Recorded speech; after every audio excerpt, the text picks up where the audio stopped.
Welcome to That Police Officer's channel. If you're new to the channel, here's what we do. As a police officer, I investigate some of the most unbelievable, cruel, and complex criminal cases, all from a law enforcement perspective.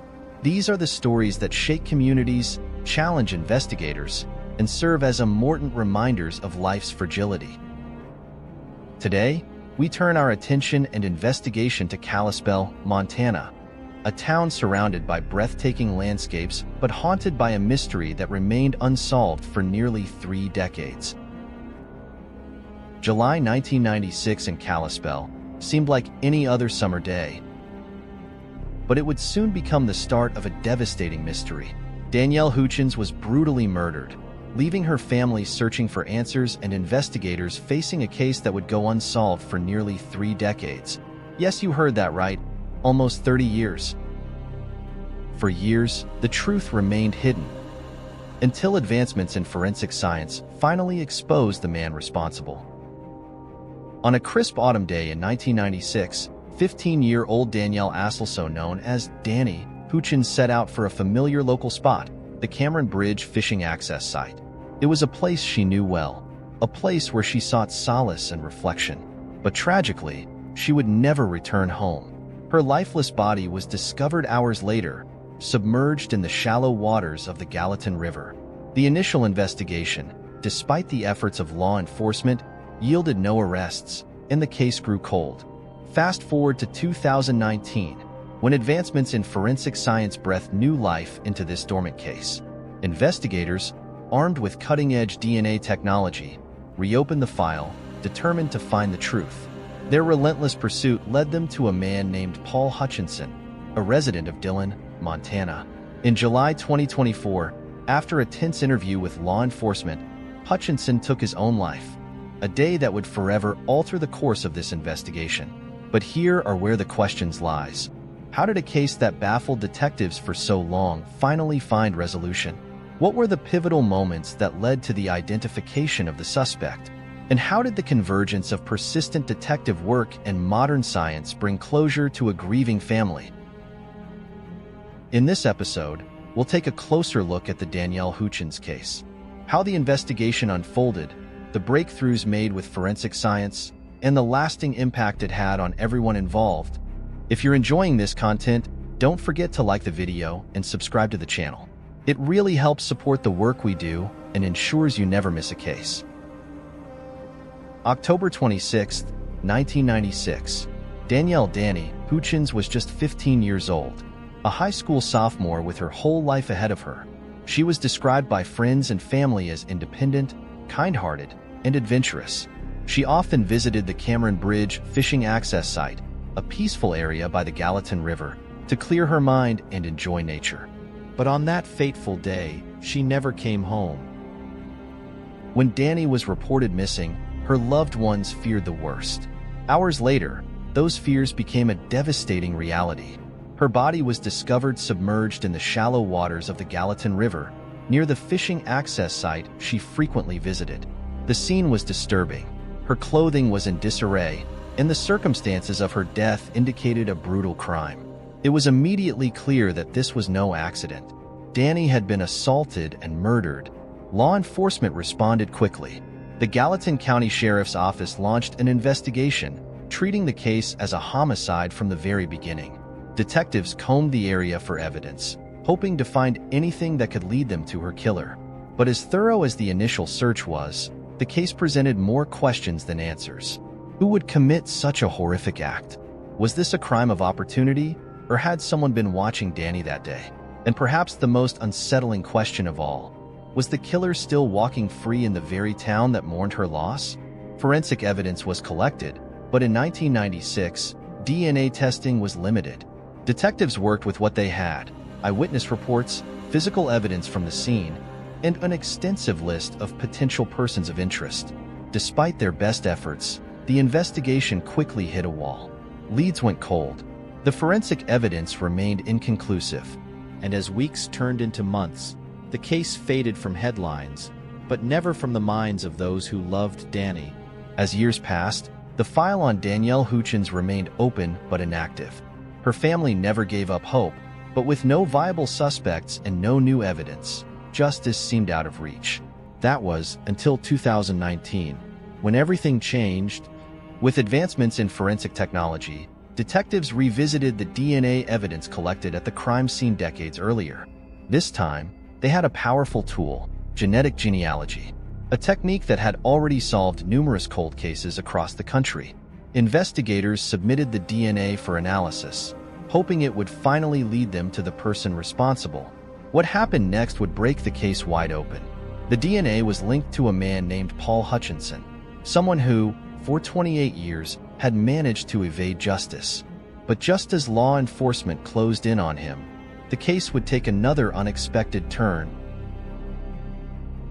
In July 2024, detectives located Hutchinson and brought him in for questioning. After decades of silence, the case was finally reaching a breaking point. But before he could be arrested, Hutchinson made a decision that ensured he would never stand trial for his crimes, one that brought an unexpected end to the case. The name Paul Hutchinson was not one that had appeared on investigators' radars before. He had no known connection to Danny, no apparent motive. It was a crime that appeared entirely opportunistic. And yet, for nearly 3 decades, he lived his life freely while the Hutchins family suffered, waiting for answers that always seemed just out of reach. So, how did investigators finally make the connection after all these years? What role did forensic genealogy play in breaking the case? And what do we know about the man who committed this terrible crime? In the next section, we'll go step by step through the investigation from the start and the breakthroughs that finally brought closure to this case. Every investigation starts with a single goal: finding the truth. And in a case like this, where a 15-year-old girl was found murdered in a quiet Montana town, we knew the pressure was on. The clock had already started ticking. Every passing hour meant evidence could be lost, and every lead that went cold made justice harder to reach. The first step in any homicide investigation is securing the crime scene. Danielle Hutchins' body was discovered in the Gallatin River, near the Cameron Bridge fishing access site. When we arrived, our priority was to lock down the area. Any footprint, fiber, or trace evidence could be the key to solving the case. We needed to be meticulous. The river itself posed a challenge. Water can wash away crucial evidence, and any forensic material left behind would have to be carefully preserved. We marked off the perimeter, documented everything, and began a slow, methodical sweep of the area. Officers collected soil and water samples while divers searched for anything that could be linked to the killer: a weapon, discarded clothing, or personal belongings. We found no immediate signs of a struggle near the shoreline, which suggested one of two things. Either Danielle was attacked somewhere else and brought here, or the killer had been careful, too careful. That alone told us this wasn't a random accident. This was deliberate. The autopsy confirmed what we feared. Danielle had been sexually assaulted before she was killed.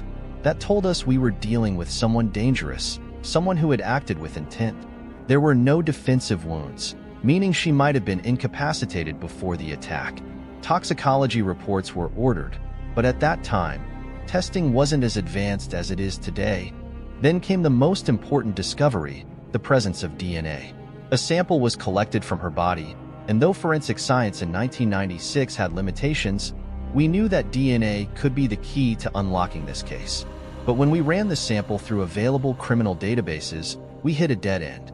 Whoever had done this had never been convicted of a crime before. Without a match, we were back to old-school police work: interviews, alibi checks, and tracking down anyone who might have seen Danielle that day. We canvassed the area, speaking to everyone who knew Danielle. We learned she had last been seen heading toward the river alone. Friends described her as independent, someone who enjoyed the quiet of the outdoors. That told us she wasn't likely meeting anyone that day. This made us consider a different angle. Was the killer someone who had been watching her? A stranger? A predator looking for an opportunity? We checked for similar cases in the region. Any reports of attempted assaults, missing persons, or suspicious activity near the river. We found nothing concrete, no pattern, no known offenders that fit the crime. It was as if this person had appeared out of nowhere, committed the crime, and vanished. As the weeks stretched into months, our suspect list grew shorter. Without physical evidence linking anyone to the crime and no eyewitnesses, we were at a standstill. And like so many cases before it, Danielle Huchin's murder eventually went cold. For 28 years, this case sat unsolved. And for 28 years, Danielle's family waited for answers. Everything changed in 2019. Advances in forensic technology had given law enforcement a powerful new tool, genetic genealogy. Unlike traditional DNA matching, which only works if the suspect is already in a criminal database, genetic genealogy uses public ancestry records to identify potential relatives of an unknown suspect. And when we ran the DNA sample from Danielle's case through this new system, we finally got a hit. The DNA was linked to a family line. From there, genealogists built a family tree, tracing relatives until they found one person who fit the profile. Yes, that's Paul Hutchinson. We ran background checks, searching for anything that might indicate a history of violence. What we found was troubling. Though he had never been convicted of a crime, Hutchinson had a past that suggested he wasn't as innocent as his record made him appear. We discovered that he had lived in the area at the time of Danielle's murder before relocating. We also learned that he had struggled with personal issues over the years. But more importantly, we knew that once we had DNA evidence linking him to the scene, he was out of places to hide. In July 2024, we moved in. Hutchinson was located in Dillon, Montana. He was brought in for questioning. The hope was that, after all these years, we'd finally hear the truth from the man responsible. But we never got that chance. Just hours after being confronted by law enforcement, Paul Hutchinson took his own life. It was a move that ensured he would never face trial, never answer for his crime in a courtroom. But in doing so, he also confirmed what we already knew. He was guilty. Innocent men don't run from justice. For investigators, it was a frustrating conclusion. We had cracked the case, but we would never hear a confession. We would never see a jury deliver a verdict. But at the end of the day, the truth had finally come out. Danielle's family had the answers they had waited nearly 3 decades for. And while the legal system wouldn't be able to pass judgment, at least they could finally close this chapter. The case of Danielle Huchins is a reminder of why we never stop searching for the truth. Justice may take years, sometimes even decades, but persistence and the power of forensic science can bring closure to the most impossible cases. In most cases, the arrest of a suspect is only the beginning. After the investigation comes the legal process, the trials, the hearings, the verdicts. It's in the courtroom where victims' families often find closure. But for Danielle Huchin's case, justice took an unexpected turn. For those of us who worked on the case, it was a frustrating end. We had spent years looking for him, and just when we were ready to finally hold him accountable, he took that opportunity away. In most criminal cases, the legal process is straightforward: arrest, charges, trial, and, if convicted, sentencing. But what happens when the suspect dies before they can be charged? In the eyes of the law, Hutchinson was never formally guilty because he never stood trial. This meant there would be no conviction on record, no official sentence. But does that mean justice wasn't served? That depends on how you define justice. For Danielle's family, knowing the truth was everything. For nearly 3 decades, they had been left with questions. Who did this? Why? And would they ever be caught? Now, they finally had answers. At a press conference, law enforcement made it clear. We had no doubt that Paul Hutchinson was responsible. His DNA evidence was irrefutable. The science didn't lie. And while he may have escaped the legal system, he could not escape the truth. For Danielle's family, the announcement brought relief, but it was bittersweet. They had spent years living in the shadow of this crime, hoping one day they would see the person responsible face justice. But instead of seeing him in handcuffs, they were left with the knowledge that he had taken the easy way out. Her mother, speaking to the media, said it best. She had wanted him to answer for what he had done, to look him in the eye and see him held accountable. That opportunity was taken away. But even without a trial, the case was closed. And sometimes, closure is the closest thing to justice we can get. In the small community where Danielle lived, this case had haunted people for years. Parents warned their children, People locked their doors a little tighter. It was a case that left scars. And while nothing could bring Danielle back, knowing the man responsible was no longer free brought some measure of peace. Danielle's case is more than just a tragic story. It's an example of how law enforcement never stops seeking justice. Without forensic genealogy, this case might have remained unsolved forever. But advances in DNA technology prove that time is no longer a shield for criminals. The cases we couldn't solve in the past, we can solve them now. And that sends a powerful message. For many of us in law enforcement, this case was personal. It was proof that no case is ever truly cold. No matter how much time passes, no matter how many obstacles stand in the way, we will always pursue justice. Because that's what Danielle deserved. And that's what every victim deserves. The legal process may not have played out in the way we expected, but the truth was revealed. And in the end, that is the most important part of any investigation.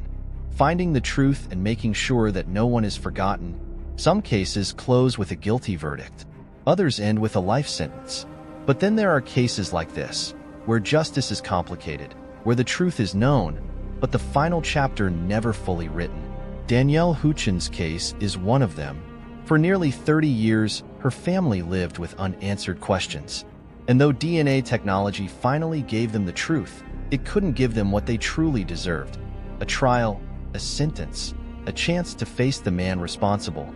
That's the part of this job that never gets easier. We fight for justice, but sometimes justice isn't as clear-cut as we'd like. Still, cases like this remind us why we never give up. Because time might bury evidence, but it doesn't erase the truth. And for every cold case still waiting for answers, Danielle's story proves that we can find them. We can bring closure, even if it looks different than expected. At the end of the day, law enforcement isn't just about making arrests. It's about finding the truth, bringing peace to families, and making sure that no victim is forgotten. Danielle Huchins was more than a name in a file. She was a daughter, a friend, a life that was taken too soon. And though the legal process couldn't hold Paul Hutchinson accountable, the world now knows what he did. And that matters. Because in the pursuit of justice, the truth is always worth uncovering.